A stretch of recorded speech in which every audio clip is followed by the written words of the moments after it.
మరి ఇంట్లో ఈ పాటలు కానీ ఇవన్నీ స్టడీ చేయాలంటే ఇంట్లో ఏమన్నా హోంవర్క్ లాంటివి చేస్తుంటావా? వినటం కానీ? నేను వోకల్ ట్యూటర్ కూడా అండి. అంటే నేను నేర్చుకుంది అయిపోయిన తర్వాత నేను టీచింగ్ స్టార్ట్ చేశాను. ఓకే. నాకు all around UK, US and all around India నాకు ఒక 20 స్టూడెంట్స్ ఉన్నారు. సో అందరికీ కరెక్ట్గా diction and exercises, warmup exercises ఇలాగా చెప్తూ వాళ్ళకి పాటలు నేర్పిస్తూ డిఫరెంట్ లాంగ్వేజెస్లో ఎవరు నేర్పించరు. ఫస్ట్ క్లాస్లోనే కొరియన్ సాంగ్ నేర్చుకోవాలని ఉంటుంది చాలా మందికి. అది నా వల్లే అవుతుంది అనమాట. బిగినర్స్కి కూడా నేను నేర్పిస్తూ ఉంటాను.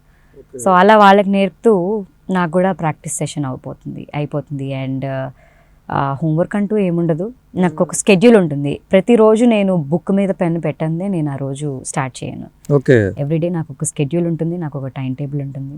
ఈ రోజు పూర్తి చేయాల్సిన వర్క్స్లో 75% అయినా నేను పూర్తి చేసి నెక్స్ట్ డేకి వెళ్తాను అనమాట. మీ పిల్లలు ఇంటర్మీడియట్ మరియు ఎంసెట్ చదువుతూ సబ్జెక్ట్స్ లో కన్ఫ్యూజ్ అవుతున్నారా? కాన్ఫిడెన్స్ లెవెల్ తక్కువగా ఉందా? రిపీటెడ్ మిస్టేక్స్ చేస్తున్నారా? అయితే మీకోసమే ఉంది Rise app. 1 lakh question bank, performance analysis, online classes by experts, ఇంకా మరెన్నో ఫీచర్స్ తో మీ ముందుకొచ్చింది Rise the perfect guide. Description లో ఉన్న లింకును ఉపయోగించి సబ్స్క్రైబ్ అవ్వండి. అది ఎంతో డెడికేషన్ ఉంటే తప్ప ఇలా చేయలేరు. దీన్ని బట్టి చూస్తుంటే నువ్వు ఎక్కువ టైం అంతా పాటల మీదే వీటి మీదే. అయ్యో కంప్లీట్ నిద్ర లేచిన మొదలు నిద్రపోయే వరకు కూడా పాటలే సర్వస్వం అని అనిపిస్తుంది నాకైతే. నాన్నగారు ఎంకరేజ్మెంట్ 100%. నేను మీకు చెప్పినట్టుగా వాళ్ళు అదే ఫీల్డ్లో ఉండడం నా అదృష్టం. వాళ్ళకి ఆల్రెడీ ప్రోస్ అండ్ కాన్స్ తెలుసుంటాయి. దీంట్లో ఎంత కష్టం ఉంటుంది, ఎంత సక్సెస్ ఉంటుంది. స్టార్టింగ్ లో డిస్కస్ చేశారా ఎందుకు వద్దు ఇక్కడ రాజకీయాలు ఎక్కువ? అసలు చేయలేదు, ఎవరూ చేయలేదు. ఇన్ఫాక్ట్ వాళ్ళే నాకు ఇవే చూపించారు. అది నా లక్, అదృష్టం అని చెప్పాలి. చాలా మంది సింగర్స్ వచ్చేసారు ఇప్పుడు. అప్పట్లో చాలా తక్కువ మంది ఉండేవాళ్ళు.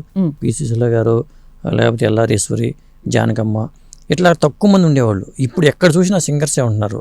పాడుతా తీగ వచ్చిన తర్వాత అసలు చాలా మంది తయారయ్యారు.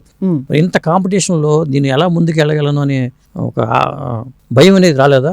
అంటే ఎవరికి ఉండాల్సిన యూనిక్నెస్ వాళ్ళకు ఉంటుంది, ఎవరి టాలెంట్ వాళ్ళది. యూనిక్నెస్ ఉండాలి కూడా. సో నాకేంటంటే నాకు ఎప్పుడు భయం వేయలేదు. ఇన్ఫ్యాక్ట్ సీరియస్గా చెప్పాలంటే, నిజం చెప్పాలంటే నాకు ఎప్పుడు కూడా ఒరిజినల్ కాంటెంట్ని నేను నమ్ముకొని ఉన్నాను. ఇప్పుడు ఇక్కడ మ్యూజిక్ డైరెక్టర్స్, నేను పాడతాను, ఇక్కడ మూవీస్లో పాడతాను, ఈవెంట్స్ చేస్తాను, అన్ని చేస్తాను. కానీ ఫైనల్గా నేను ఏం చేసేది మాత్రం నా ఇండిపెండెంట్ ఆల్బమ్స్ మీద. నేను ఒరిజినల్గా ఏం సాంగ్స్ చేస్తున్నాను, I will be the creator for my songs.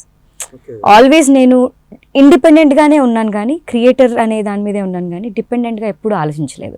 Maybe అలా ఆలోచించుంటే నాకు భయం వేసేదేమో, బట్ నేను అలా ఎప్పుడు ఆలోచించలేదు. ఎందుకంటే ఇది చాలా కాంపిటీషన్ ఉన్న వీళ్ళు ఇప్పుడున్న టైంలో చాలా కాంపిటీషన్. ఇందులో నెట్కు రావడం అంటే చాలా కష్టం అసలు.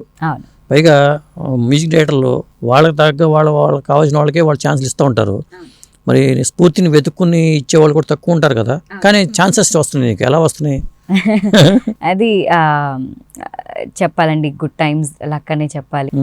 అక్కడ ఉన్నంత కాలం నేను పాడుతూనే ఉంటాను. యుఎస్ లో కూడా నేను వెళ్ళినప్పుడు కూడా అక్కడ నాకు హోమ్ సెటప్ ఉంది, స్టూడియో ఉంది. సో అక్కడ నుంచి రికార్డ్ చేసి పంపించేదాన్ని. సో అంటే ఇక్కడ సెటిల్ అవ్వాలని కోరుకుందా, అక్కడే సెటిల్ అవ్వాలనుకుంటున్నావు? అసలు ఇదే నా ఇల్లు చెప్పాలంటే, ఇండియానే నా ఇల్లు. సెటిల్మెంట్ దానికి సంబంధించి ప్లాన్స్ ఏమి ఇప్పుడు లేవు. బట్ బేసిక్ గా నా ఏం గ్రామీ అండి. ఓకే.